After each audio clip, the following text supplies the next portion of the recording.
Strawberry picking season ngayon dito sa Japan.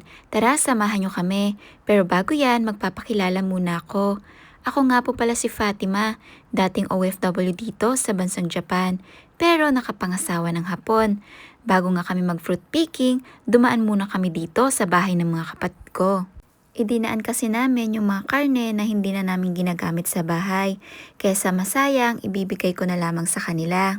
Hindi ko na rin sila niyayang sumama sa amin kasi nga mahirap naman ang trabaho nila, tapos linggo lang naman ang pahinga nila, kaya naman mas magandang magpahinga na lamang sila.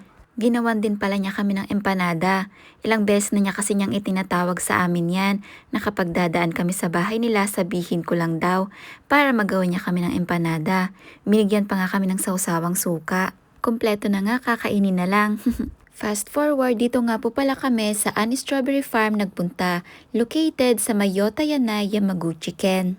So bago ka nga makapasok sa mga greenhouse, kailangan mo munang magbayad ng entrance fee na 2,500 per head. Naghugas na din pala ako ng kamay para naman siguradong malinis pag pumasok ako at humawak sa mga strawberry.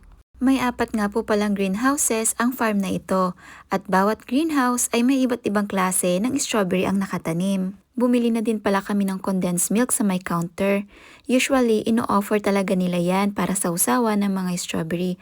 Pero optional pa rin naman yan. Nasa sayo pa rin naman kung gugustuhin mo. Pero dahil sweet ako, bumili kami. Char!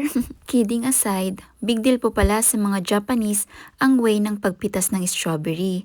May nag-viral kasi nung nakaraan na bibig yung ginamit, kaya ang daming mga Japanese ang nagalit.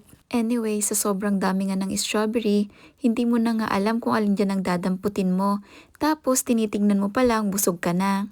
Hindi na nga ako nag-agahan at nananghalian dahil dito. Sa sobrang ganda at pulang-pula ng mga strawberry, tingin pa lang talaga mabubusog ka na. Kaya sulit na sulit pa din naman kahit papano ang binayad mo. Pwede ka rin pala ditong mag-take out kung gugustuhin mo. Kaso nga lang may bayad sila per gram. Ito nga po pala lahat ng nakain namin. Mukha lang siyang konti pero malalaki kasi yung mga pinitas namin kaya nabusog din kami. Fast forward, after naman namin sa farm, dumaan muna kami dito sa may Nitori.